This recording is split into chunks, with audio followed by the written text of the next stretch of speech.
Welcome back to the Near Future podcast. Today we have our first ever guest, Avi Ashkenazi. Avi is a long-time design leader and builder who's worked at companies like Shopify and now Deel, where he focuses on fintech, AI, design systems, and more.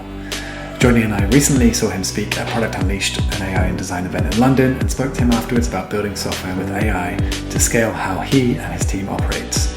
We're really excited for this conversation and hope you enjoy it too.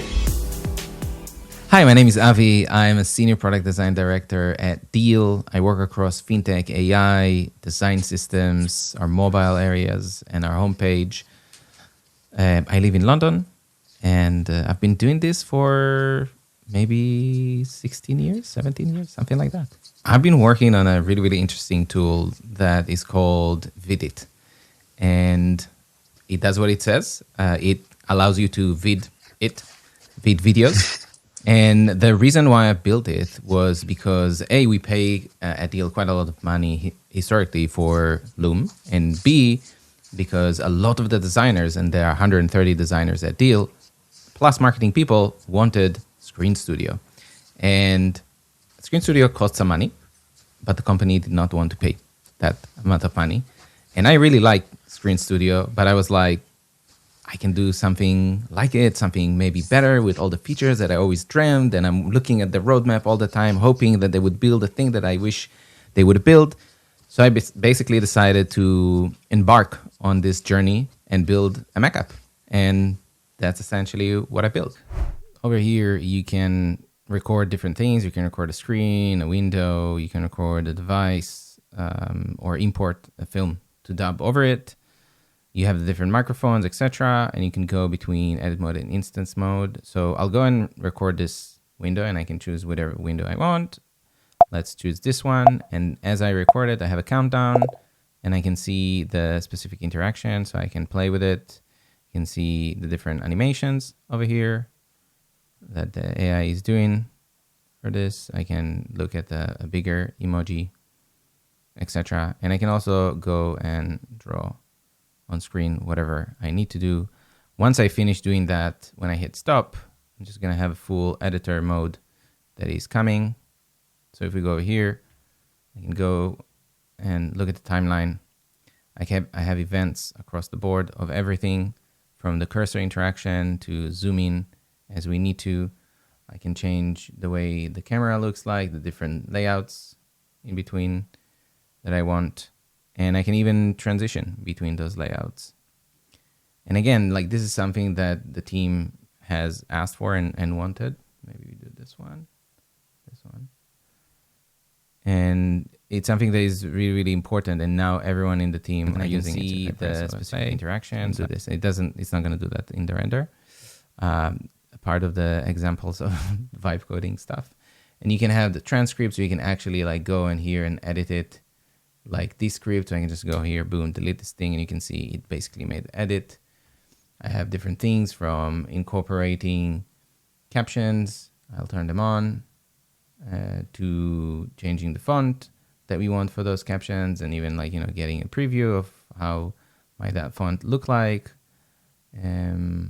etc. So that's more or less Vidit in a nutshell. This is quite a complex product that you've built, Avi. This isn't, a sort of a quick tool to nail an easing graph or whatever it is. This looks fairly. I mean, for those people listening, we basically looked at something that looks very much like Screen Studio. It's like a dark, beautiful dark UI with.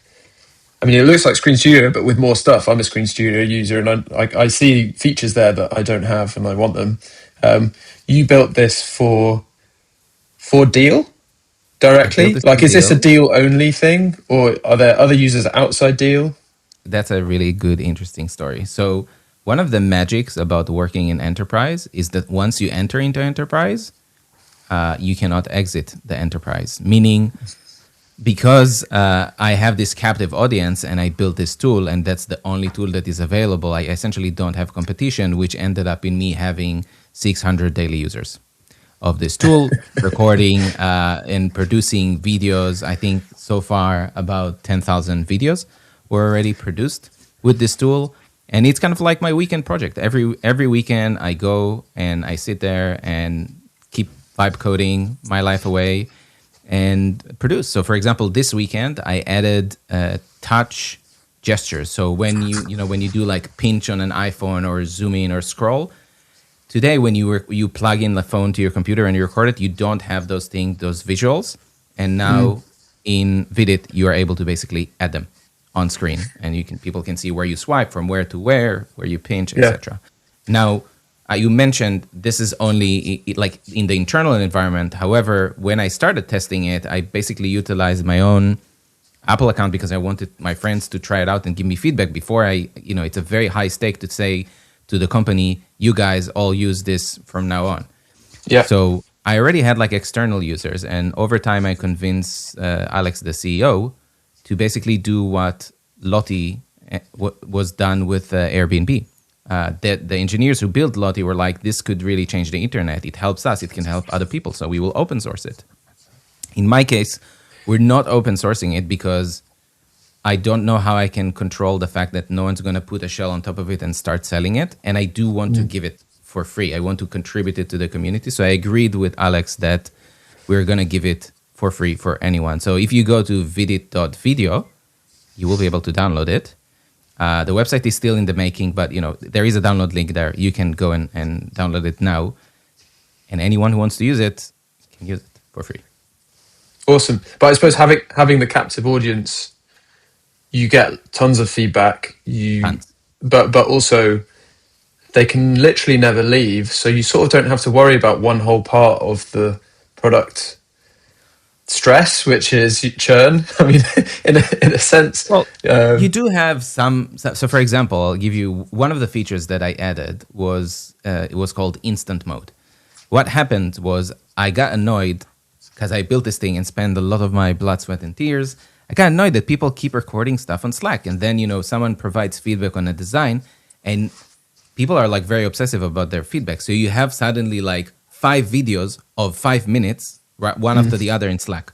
And I'm like, why are you not using Vidit? And they're like, look, less friction. It is there. I press the button and I don't need to render or edit it or like tweak anything. So I made instant mode, which basically means it's recording everything live. You can preset the environment. You can say, hey, my camera is going to be a circle. It's going to be in this corner. The screen is going to be like this. The background is going to be like that. And then when you finish recording, you can just drop it into Slack, like when you record in Slack. And that brought me some other additional percentage of users. Okay. Amazing. And you mentioned about the sort of starting point of this being 130 people across Deel who wanted to use this tool that you decided to build your own version of. I'm curious how this has changed your ways of working within the company or the team. You kind of hinted there at using Slack for design reviews, or you may be using this tool instead. How have you not only built this tool, but how has this changed your ways of working as a team and your role as a leader in that team?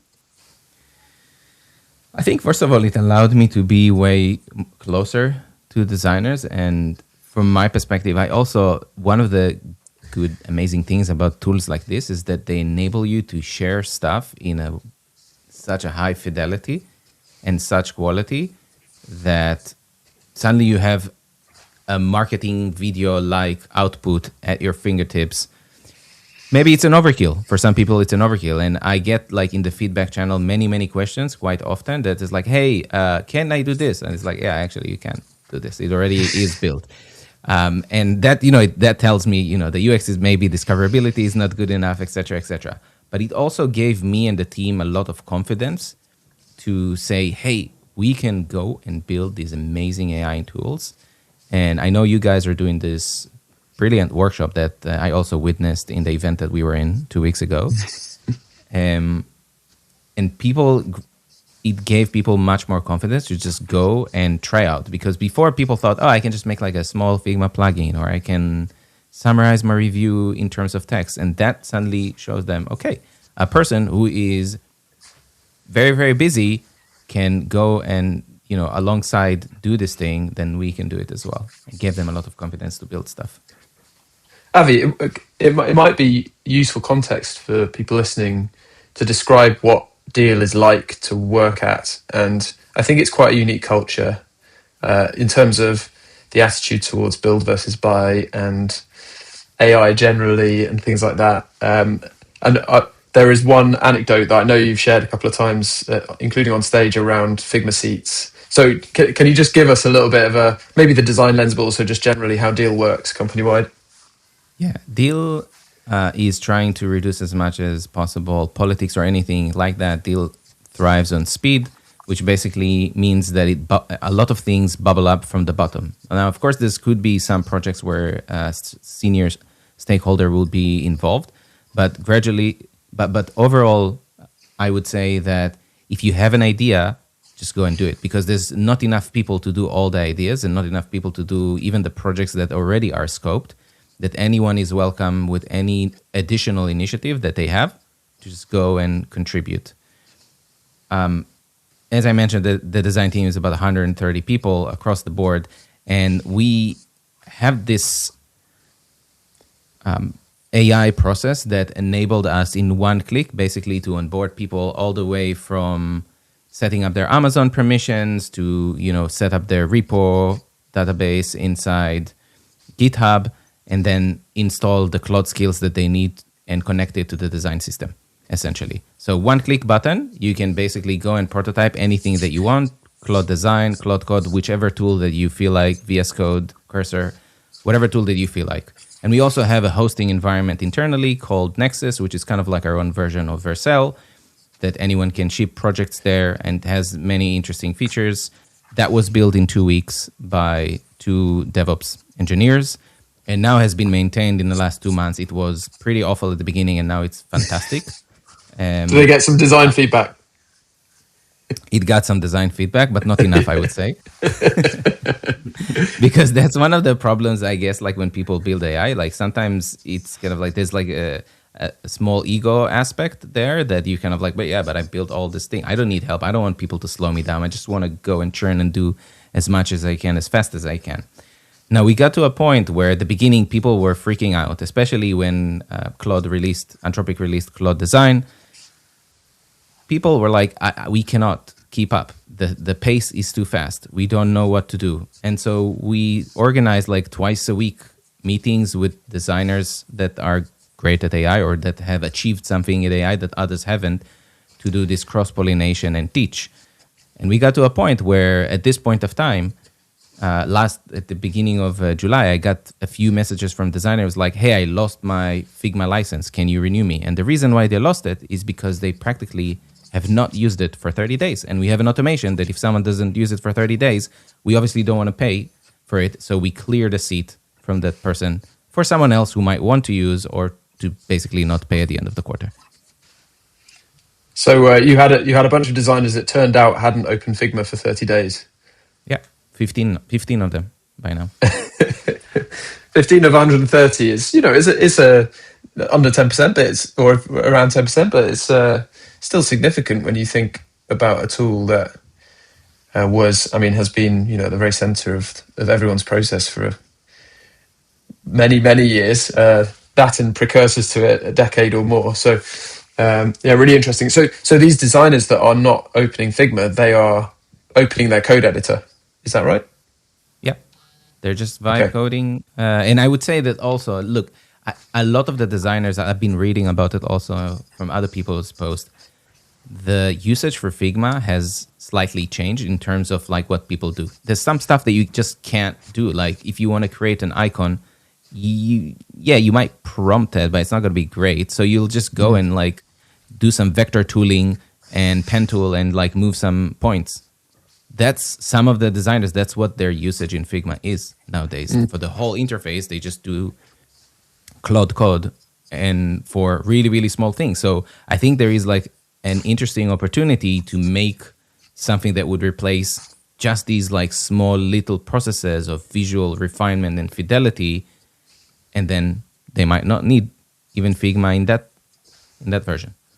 I'd love your opinion as you've been leading design teams for a long time and seen design teams outside Deel as well. how deal specific this behavior is versus what a prediction might be of where the design industry might end up tooling itself over the next, say, 12, 18, 24 months. Like, is this heading towards everyone's vibe coding, or is this actually just something that deals a bit mad and really early, or somewhere in between?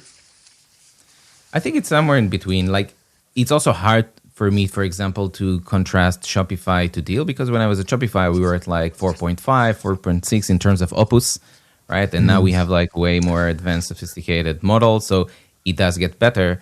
And Anthropic seems to be, unlike OpenAI, willing to go into any territory and kind of like start battling against Figma. And, you know, Dylan was also asked about, the CEO of Figma was asked about it in an interview, don't remember with who, but he was like, yeah, relationship is complicated. Because again, they're kind of like coming for their cake. Like, you know, it was a very interesting thing. Like, he was, hey, we're opening MCP, so you can bring your Figma design, and then now you can take it back, but we want you to stay. So, and then we suddenly made like Claude Design, so you can stay, right? So, and I think like that Claude Design was better at anyone else at digesting the design system and bringing bearable results with it. So I think Deel is ahead, definitely. I can't tell exactly what's happening right now. There's a lot of companies that are quite advanced, I believe, as us, like Shopify, Ramp, for example, potentially Fin as well. I think there's like it's an interesting journey there, together with all those aspects of design system and generative UI to react rather than you planning everything in advance. There's a lot of really, really interesting avenues there to explore, in my opinion. Can I ask one more tactical question? Zooming in on those 15 people who had their Figma seats revoked, what is the mood like when these designers come to you requesting a seat? Is it like what, this is ludicrous, why is this happening? Or is there an openness to maybe if you are the sort of designer who is just needing Figma for the icon level refinement, like, is there a real possibility that these designers will go off and build their own tools for the specific use cases they're solving for? Like, give us a flavor of that sort of spectrum that you're seeing. I think they're all very surprised that it happened. Of course, you know, they take it for granted that they will have it, and maybe in the future, you know, based on usage and what we're seeing, maybe it's not going to be for granted that everyone's going to have Figma seats. But also you have the other side of the equation, which is token maxing and token budget and those type of things. Designers, like, literally in Slack are relieved when the 1st of July comes. Like, I burned all my tokens. I'm waiting for like tomorrow at 3 a.m. I know the time. Like an addict, I know the time that this thing is open. I'm on like 98% of my, and I'm in a group that is called super users, which has way more budget than the normal users. That's fascinating. And is that across within design or across the whole company, the super users bucket? It's across the whole company. There's 100 of those.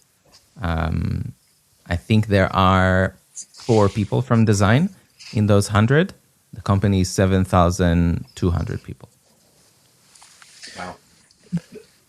Avi, you mentioned four of your design team, including you, are the sort of token maxers, the super users.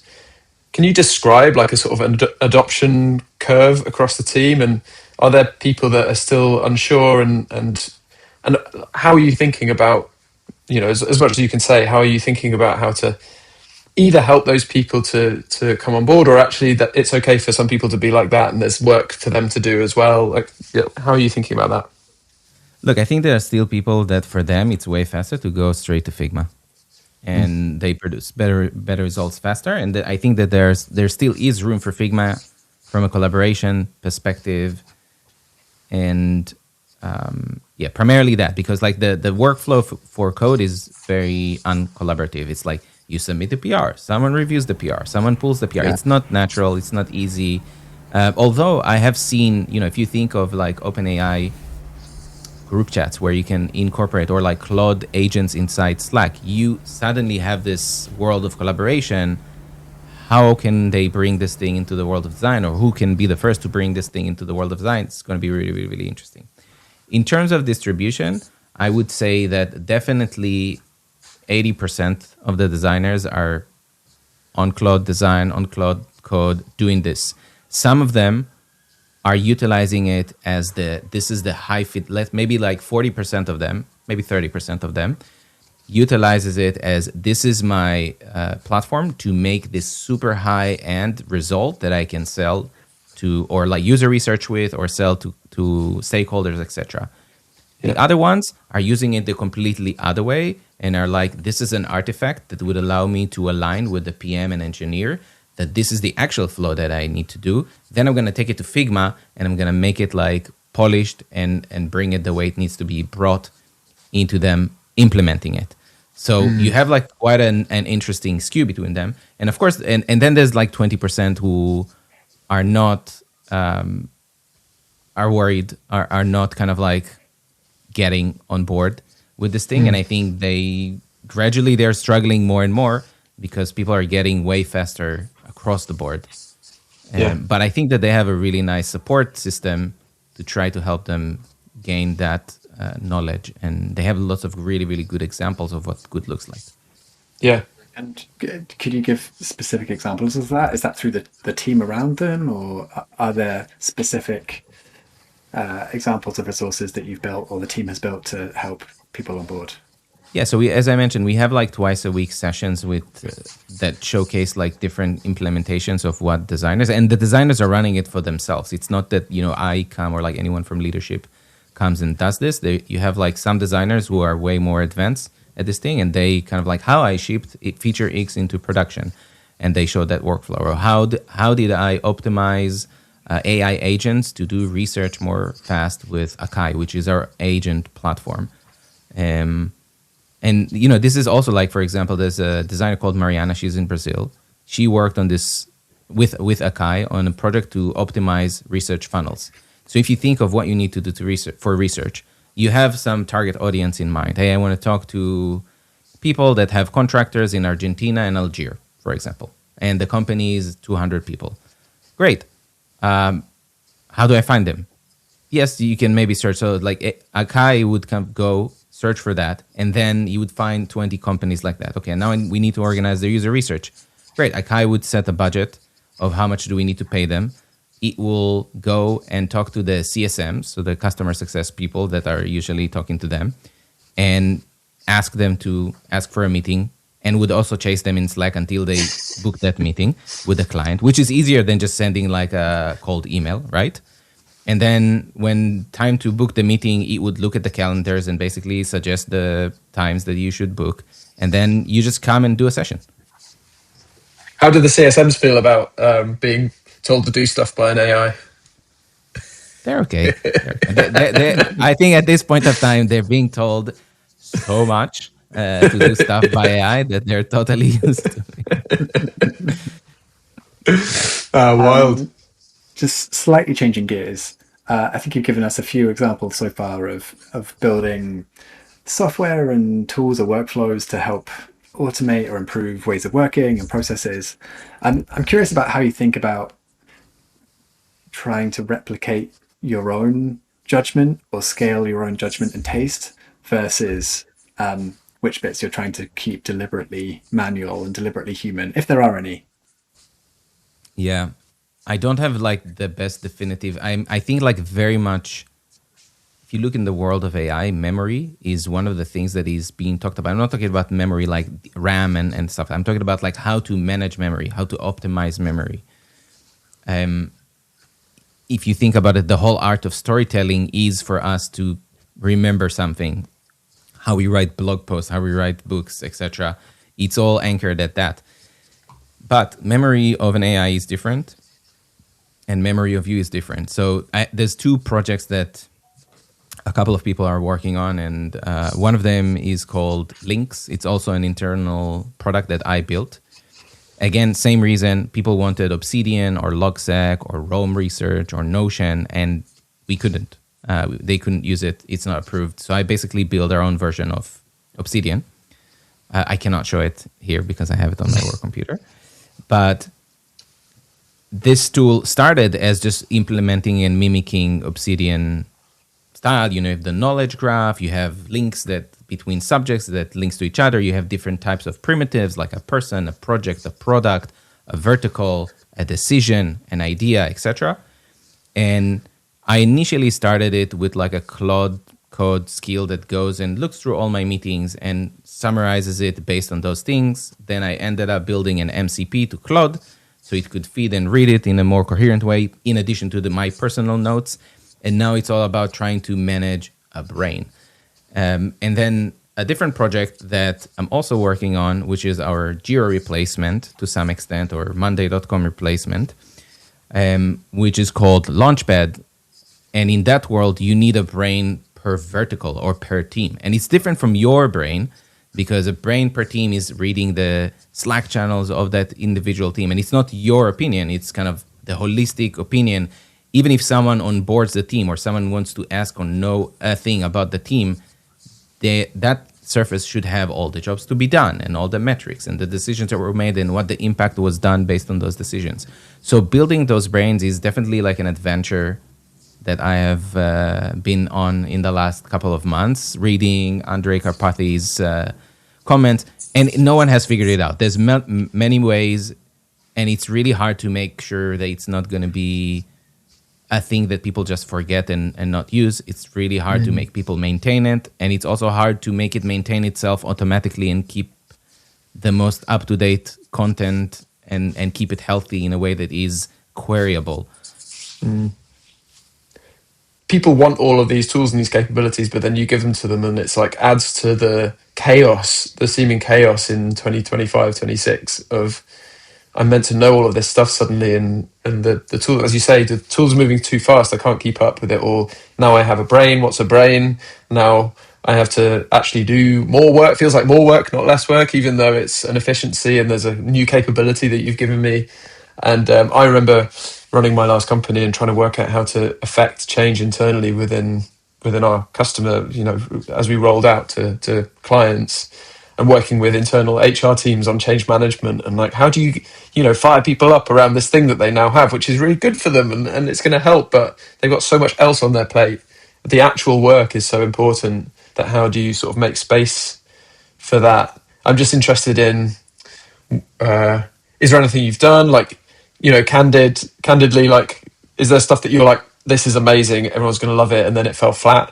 And it sounds like the video tool has done pretty well because there was just such like this latent demand for it. But are there other things that you've been like, it's a bit of a damp squib? Yeah, I think Links, the kind of our version of Obsidian, hasn't taken off yet. Like, I don't have product market fit, even though it's the only tool there. And I think a lot of it is because, am I working for the AI, or does the AI work for me? And with a tool like this, it slightly feels, and that's why I'm working on these brain optimizations, because I want to make sure it feels more like AI is working for me and I do a little bit versus I'm just sitting there writing all the notes so the AI can read it, et cetera, et cetera. And then, add to that the aspect of, and the companies following me and kind of like, fears of like, really documenting everything. And is it, in this case, it's completely offline and it's on your computer. But even that, is potentially queryable in some jurisdictions, in some conditions, et cetera, et cetera. So I think it does sums down to, am I working for the AI or does the AI work for me? And people think of folks in warehouses in China that are doing the dishes and having tons of cameras around them and teaching the future robots of how to do your dishes and how to fold your laundry. And they don't want to be that in the work environment. And they believe that they are better than that. They probably are better than that. We just need to find like better systems that would do all these things automatically. But, if you think of alignment, and a lot of people are, in the world of design and also product, a lot of people are very tired, especially in leadership or more senior roles. They're like talking to people, politics, diplomacy, agreeing on stuff. Like, AI cannot do that stuff for you. It's very, very tiring. And like managing a brain is also like slightly like that to some extent, right? It's like, what do you choose to read? What do you write? What is your intelligence? What do you query? You cannot settle for boiling the ocean every time and asking like, look across all Google Drive and Slack channels for my answer. it's not going to give you the best answer. The best answer Yeah. would be based on your brain. So it's worth making the effort. But these are the things that sometimes make people tired. Yeah, I think my question was kind of about the thing that has always existed, which is like the value to me versus the work I have to do. The value out must be there's some ratio, like 10 times, must get 10 times the value out that I put in. Otherwise, I'll ignore the thing. But I think you've just touched on the deeper and much more AI specific question, which is why am I doing this, and like who benefits in the end of all of this stuff that I'm doing. And these stories, there's that cleaning company that's set up in the US and is now in the UK as well, where you get a free clean, but the cleaner wears a hat with the cameras, and who's paying? If I'm not paying, who's paying? Turns out it's the companies that are training the robots how to replace the cleaners. So you have to sort of take an ethical stance, or you just go for a free clean. And I'm sure a lot of people go for a free clean. But if you're the one wearing the hat, that's of course going to be a consideration that gets in the way of all the cool stuff that that you can give to them. But yeah, I completely understand it for sure. Great, yeah. So, but Deel is quite AI forward, and yet, understandably, across a company of thousands and a team of over 100, there's going to be a mixture of feelings about putting all of my stuff in just for an AI to train on it. Definitely. Yeah, fascinating. Have you found specifically with this brain-like tool, are there use cases that you're targeting that are proving like there's more structured value in a specific area, or is it intended to be quite wide-ranging and more sort of general-purpose context? Look, I thought at the beginning, when I made the initial pitch for this thing, I thought that just saying, hey, something is the brain is not enough. And then I thought, what else can this thing do? And then I came up to, it could save us tokens. It could save us tokens because it doesn't need to go and boil the ocean, and it's like a llama that filters what you need to do and aims you at the right place at the right time. And people are not sure. Like everyone that I talk to, they're not sure. So I don't know yet if that's actually like the value that a thing like this would bring. I still think maybe, but it's hard to tell. And like, how much do you save locally, and how is it manageable? When does it stop being manageable? It's a really interesting user experience question that you need, and technical question as well. And do people really care about this thing? Maybe today, no. Maybe later, it's going to be like a great setup for the future where everyone is like hiking their cost for stuff. And maybe in the future, we will end up in a place where not everyone has access to AI. And only people who we know that they can actually get like really useful output out of it will have access to AI. Yeah, interesting. I actually had a related question. Presumably Deel are exploring open weight models and other non-Claude options. Claude, the Anthropic models are very expensive, and GLM 5.2 and all of these interesting models coming out. Is there some exploration into like choose how to use your budget? You can have a worse model and more swings at that, or anything like that. At the moment, it's primarily Anthropic models, at least, for like the normal dealer. But that gives you the range all the way from like Sonnet 4.6 to Sonnet 5 and like Fable. But also Fable is limited to its own budget. You cannot like just like burn your whole budget. And because if you think about it, you don't want to get to a point where you burn all your Fable tokens, which basically you burned all your monthly tokens because you didn't use it appropriately. And now you're like, sorry guys, I can't do any work. Right. It's a problem, right?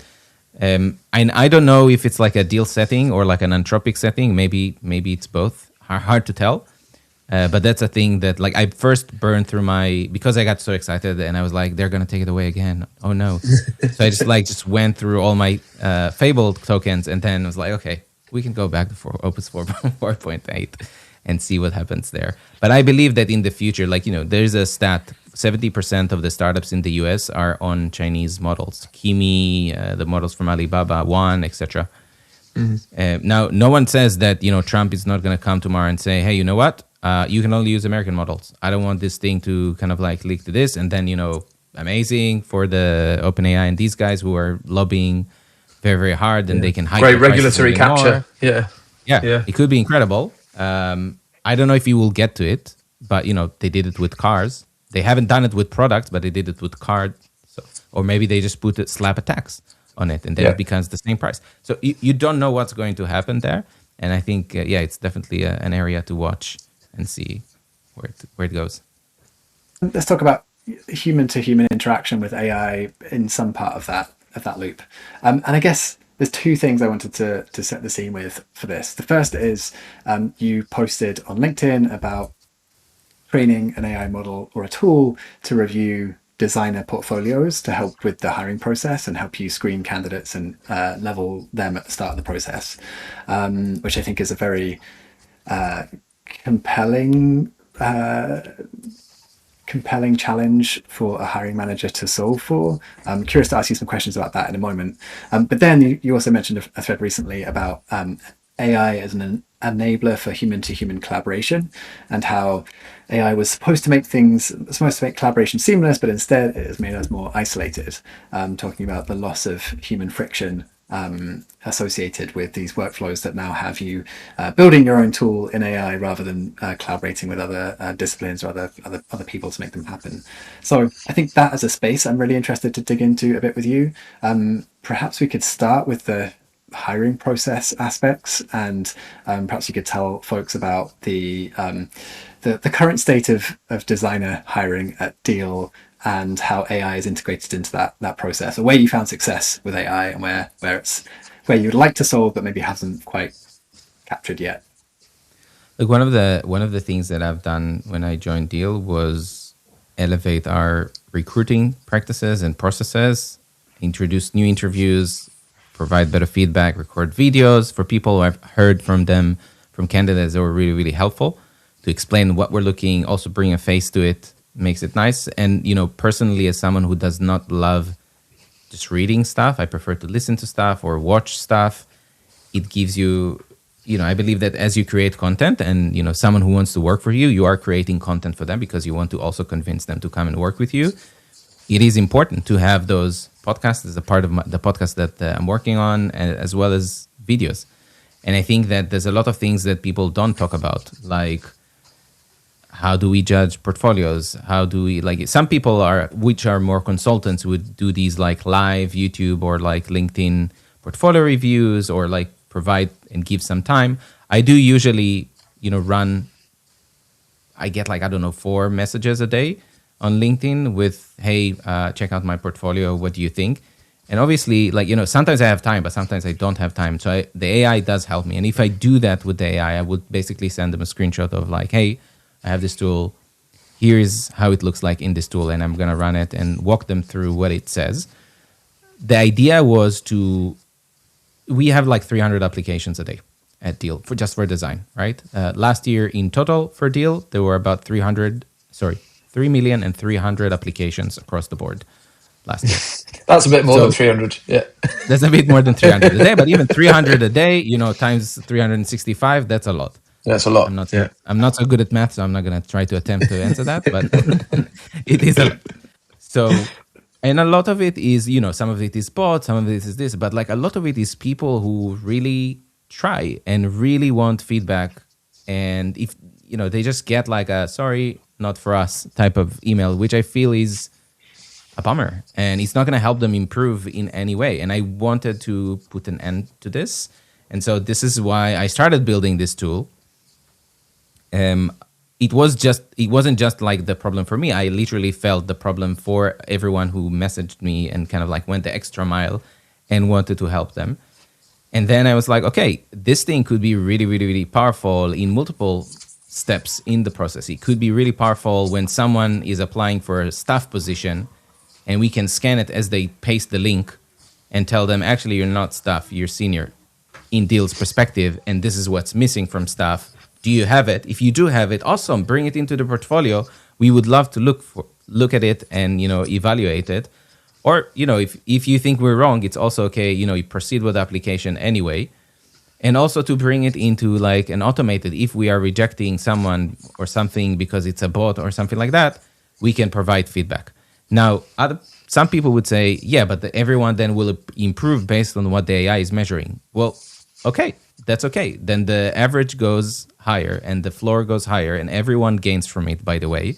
In addition to that, it's not that the AI, you just build it and leave it. It improves over time, right? Either by itself or like you adopting it based on what you're seeing, because at the end you will look at those portfolios and you will talk to those people. So everyone wins. Everyone can make a better portfolio. You will see better portfolios. The system gets better and the managers have less work. Yeah, totally. Is this something that you have scaled across all design hiring at Deel, or is it still Avi specific? It's still me specific, unfortunately.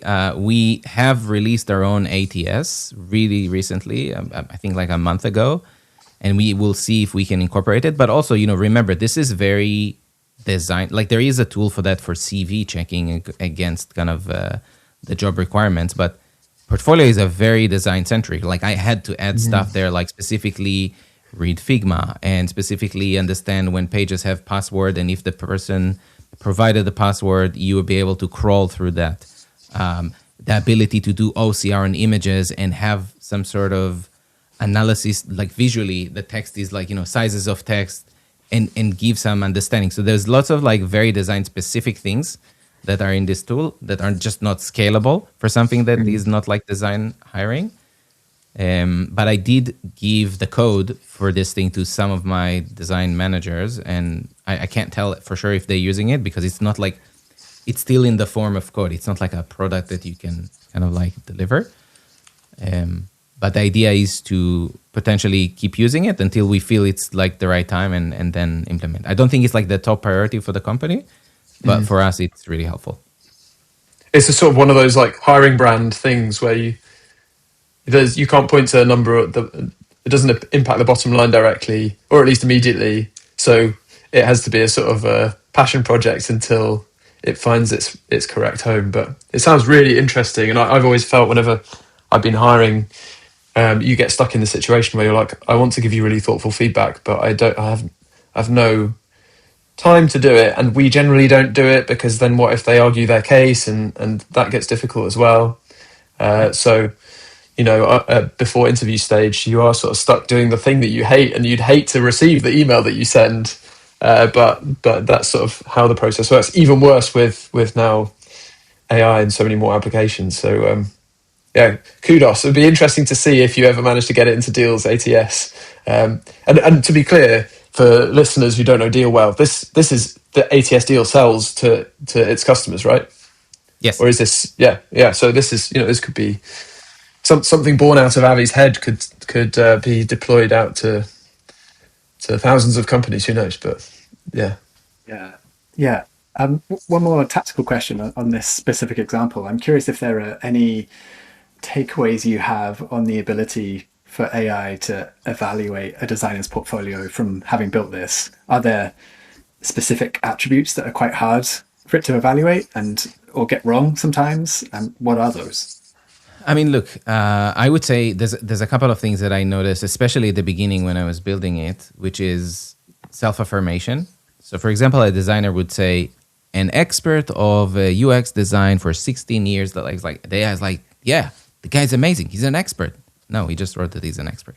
Right, so just one of those believes things literally what they say. Yeah.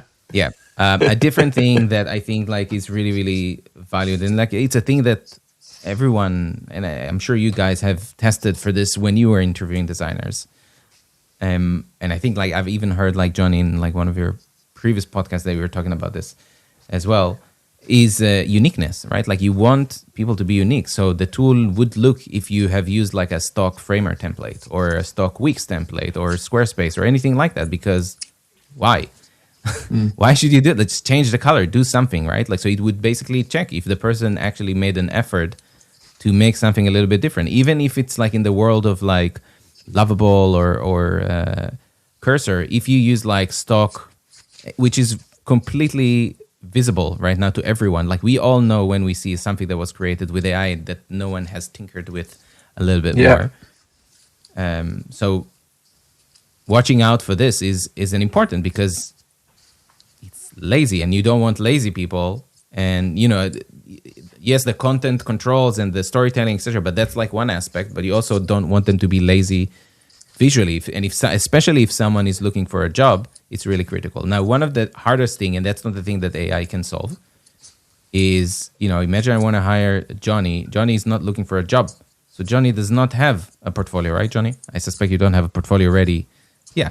So how do I assess that? And like, that's not just, for like portfolio evaluation, right? Like he might have like, projects from like long time ago, and he's going to come and like, he will have to conform to the flow supposedly of like, needs to do a case study, needs to do these things. And no, he doesn't have it because he's so good that he doesn't need it. People just hire him because they know he's good. So how do you go around that?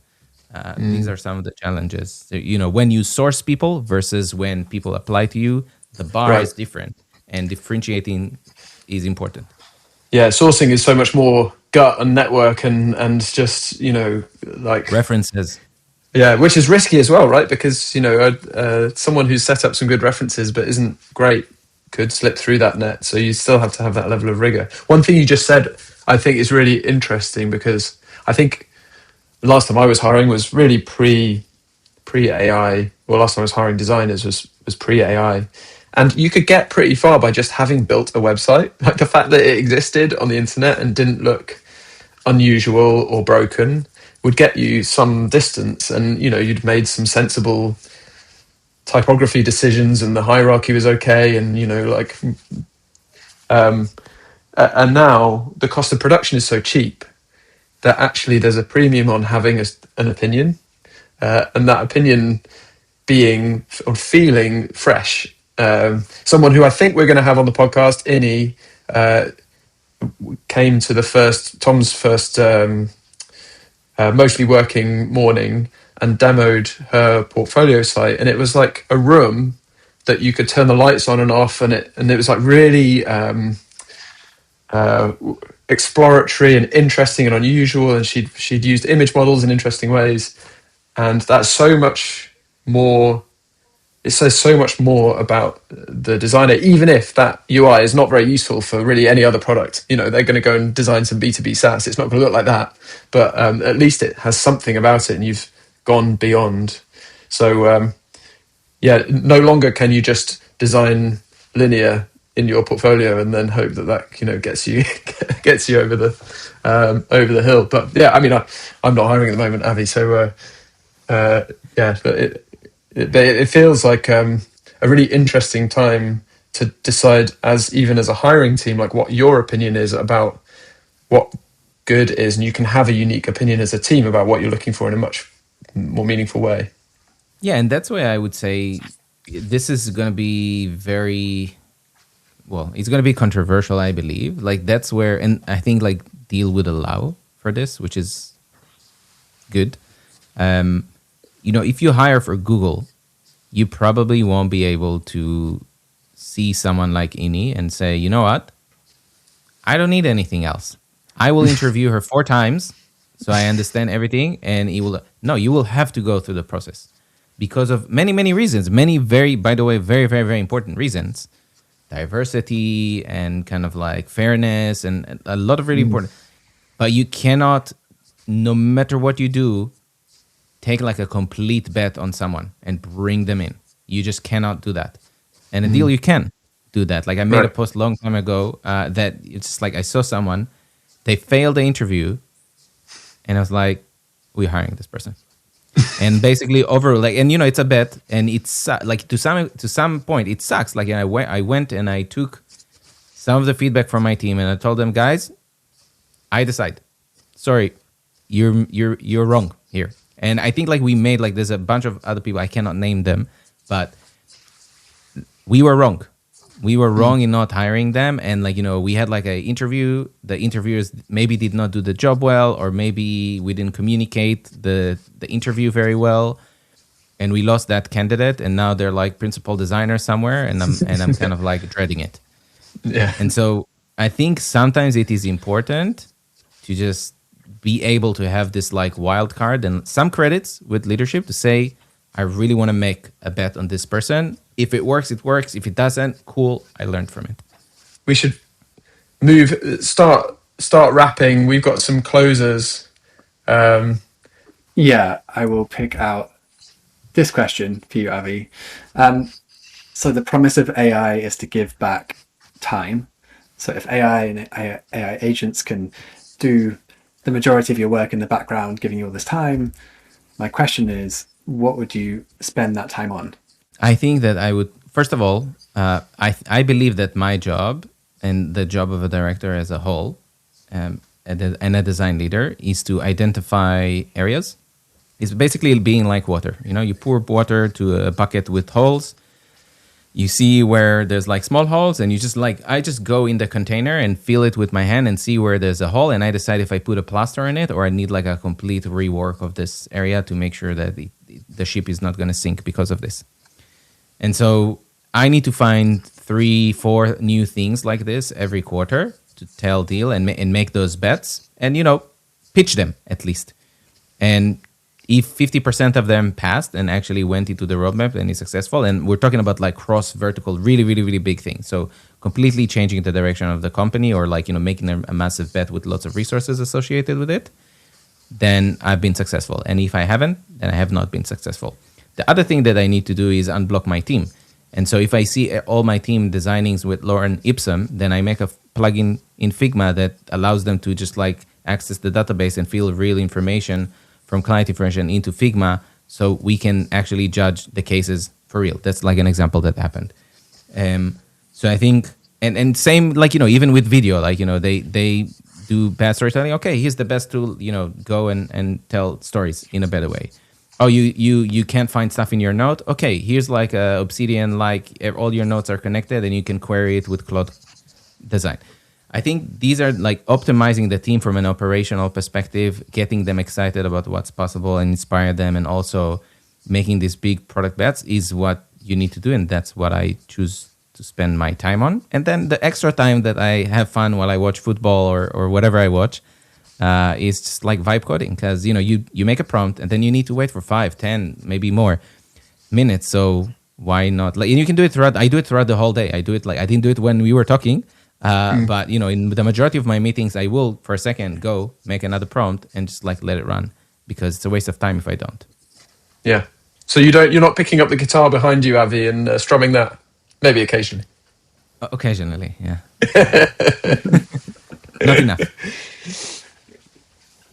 I'm going to ask one. I'm not actually. It might be off menu, but Avi, I think we've had a few spicy opinions from you, or like spicy, like level of spice, like Nando's medium, maybe so far. But I'm interested. What's your spiciest take on design and AI? You know, where it's going, what's going to happen, predict the future.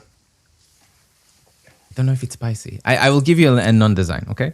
And then I will think about it all day and call you later and tell you. Leave a voicemail. We can pop that in. Yeah. Well, actually, you know what? I actually think that there was a spicy opinion that got like, you know, I think like my most commented on post on LinkedIn was like a spicy opinion, which was no one should be, at least a Deel, right? Like, or in the majority of, I would say, American tech companies, no one can be a manager without being at least a staff level designer, craft-wise. And that is because it is expected for you as a manager. No one can basically be pure strategic, pure operations, pure alignment. I know that there are organizations that are more bureaucratical and require and has room for this, but I don't believe that in the tech industry there is room for managers who are just managing anymore. That's one. And that's not I said, you know, like Brian Chesky said that, and many, many, many others. And my add to this is that a manager should at least be at a staff level. And in order to be at least staff level, it means you need to practice design regularly, like I do on my kind of side projects, and sometimes, you know, jump in and design with the designers. And especially if you would bring in new talent, if you actually want to make the bet and bring new talent, junior talent, it's even more required for you. Because if you can't teach them, then how the hell would they look up to you? And how the hell would they learn from you how to do craft? It's not like AI is not going to teach them how to do craft, because AI does not know how to do craft, regardless of all the 7 million new generative AI design systems that are coming. Amen. Tom, we've got to keep practicing. Oh yeah, yes, we do. I'm curious, sort of a slight evolution of that last question, but what's a belief about AI and craft that you held a year ago that you've changed your mind on? Or is there anything you've changed your mind on in the last year based on the learnings and explorations you've been doing with AI? I think historically there was always the people with a hammer always looked for a nail, right? And I think that it's happening also with AI. I think where AI interjected and kind of like ruined some of that metaphor is with process, because now you cannot really create process with AI. I mean, you can, but it basically compresses the process to a point where it's not really a process. So process is no longer important. So you can't talk about process in the context of AI, really, which is interesting. And the areas where you can, which is kind of more akin to what I was talking about with brain, are so unknown and unclear, and by the way, so nerdy that the normal person does not know enough to talk about them. The thing that has changed, I guess, like in the last year, is that everyone is able to get to such good high level, I would say, content and sound like they know what they're talking about. And, you know, in the past, I believed everything that I read or more in the form of that, if it sounds convincing. And now I believe almost like nothing, which is really hard because it's a lot of cognitive load to distrust everything and want to check everything. But that's the world that we're living in. Yeah. Avi, I think we should wrap. Thank you so much for being our first ever guest. What are the links that you'd like to drop in the show notes? Is there anything that you want to shout out? Yeah, we can drop viddit.video. We can drop superavi.com and Deel.com/careers. You're a good follow on LinkedIn, I feel like, as well. You've got some good spicy takes there. I am trying, yes. Hopefully. Yes. And I am, like, you know, if I could share every day, like, what's happening inside, and there's lots of really, really, really interesting things that we do. I can't every day, but I am trying, you know, every week or two to, you know, bring some video from the internals and showcase. Absolutely. Amazing. I feel like we only just scratched the surface, but thank you so much for your time, Avi. It was great chatting with you. Great to have you here, and we'll wrap up there. Hope you enjoyed our chat with Avi. If you have any feedback on the podcast, good or bad, please drop us a note at podcast@nearfuture.works. We'd love to hear it.